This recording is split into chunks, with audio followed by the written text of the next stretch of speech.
Good morning.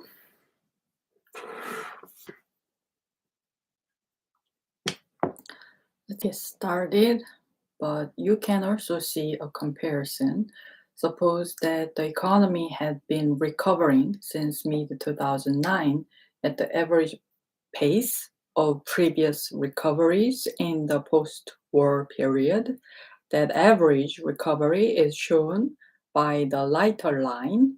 You can see that this recovery has been slower than the average recovery in the post-World War II period.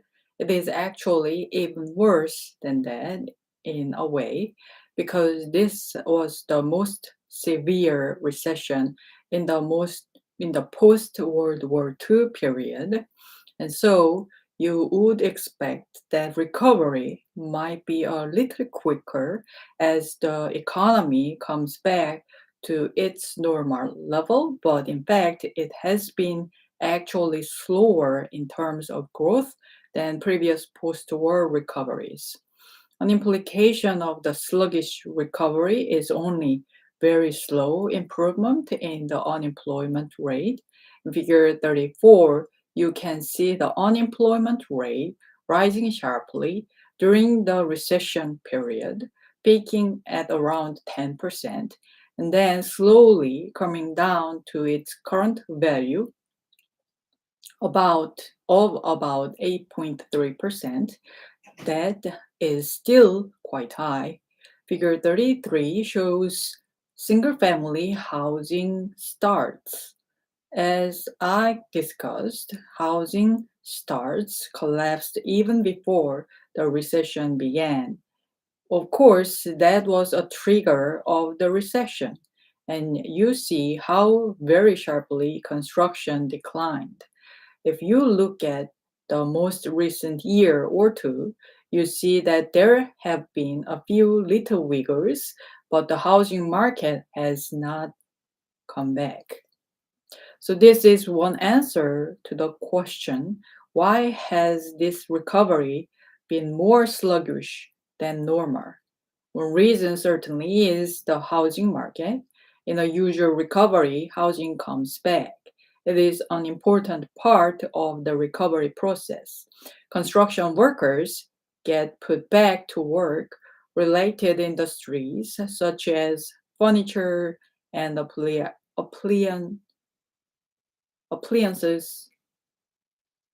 appliances.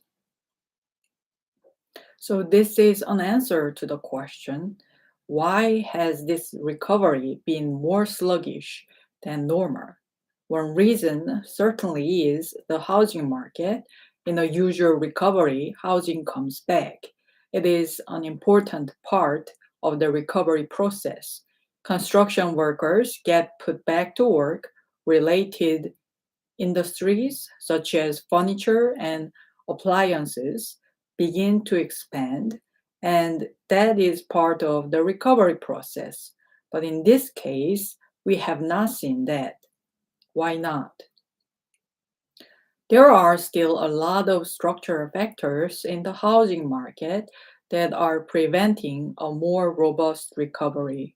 On the supply side, we still have a very high excess supply of housing, a high vacancy rate. Figure 36 shows the percentage of housing units in the United States that are vacant, such as foreclosures, foreclosed homes, or homes where the seller is unable to find a buyer. You can see that the vacancy rate peaked at more than 2.5% uh, during the recession. It has come down, but is still well above normal levels. There are a lot of homes on the market, and that produces excess supply and falling house prices. On the demand side, you might think that a lot of people would be buying houses these days because houses are really affordable. Prices are down a lot. mortgage rates are low.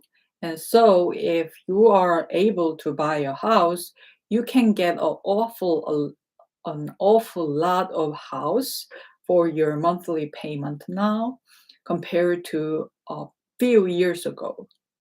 On the demand side, you might think that a lot of people would be buying houses these days because houses are really affordable. Prices are down a lot, mortgage rates are low.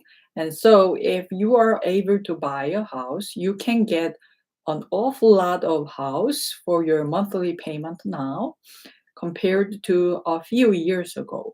But being able to take advantage of that affordability requires, among other things, that you get a mortgage. Figure 37 shows what is happening in the mortgage market. The bottom line shows the 10th percentile, and the top line, the 90th percentile of credit score of people receiving mortgages.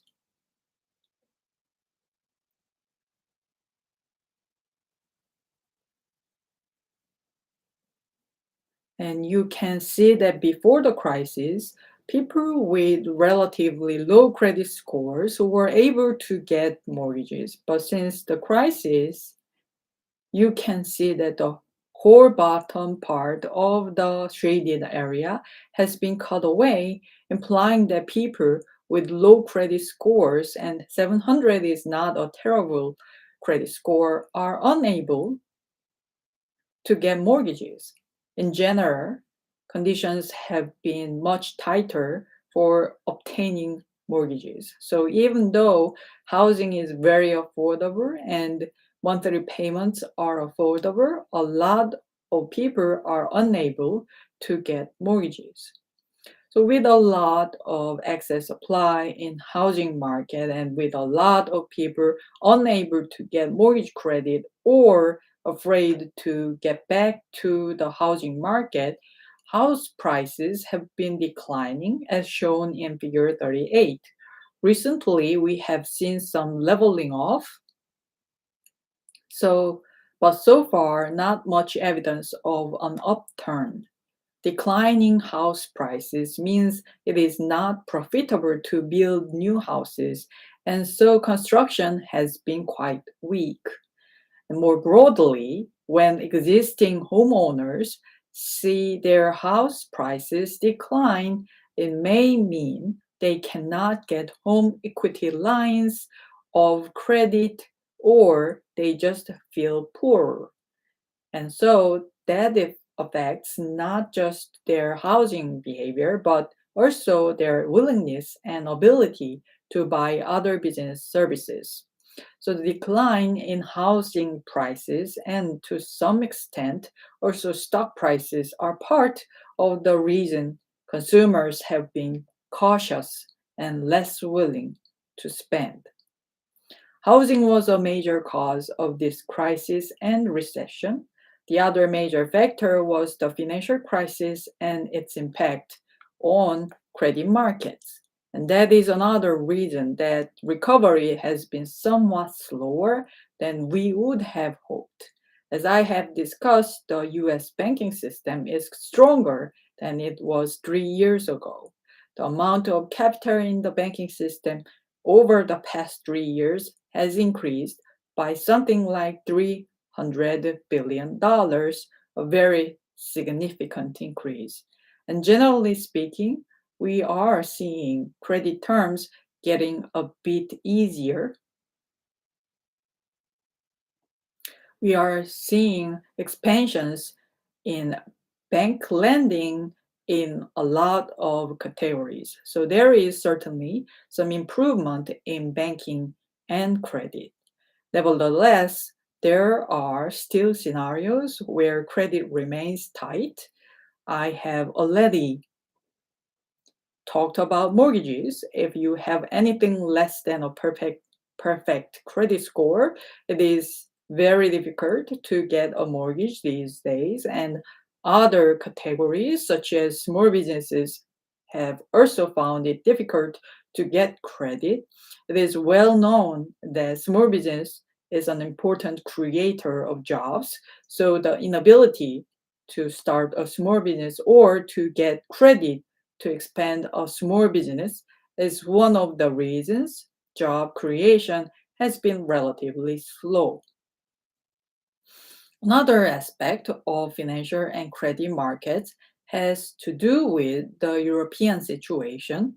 Following the financial crisis in Europe, which was very severe alongside of ours, there is now a second stage in which the solvency issues of a number of countries, the concern about whether countries such as Greece and Portugal and Ireland can pay their creditors, have led to stressed financial conditions in Europe, and those have negatively affected the United States by creating risk aversion and volatility in the financial markets. A lesson worth drawing from this is that monetary policy is a powerful tool, but it cannot solve all the problems that there are.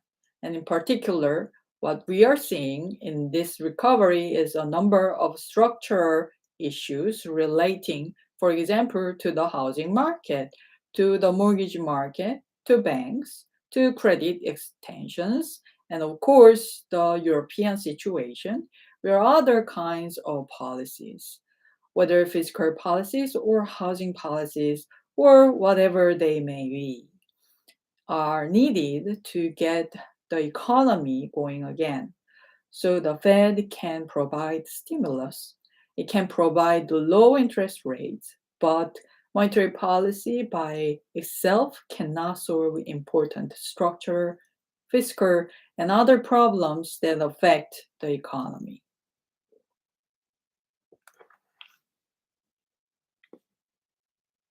This is all rather discouraging. And we are going to start from there to March.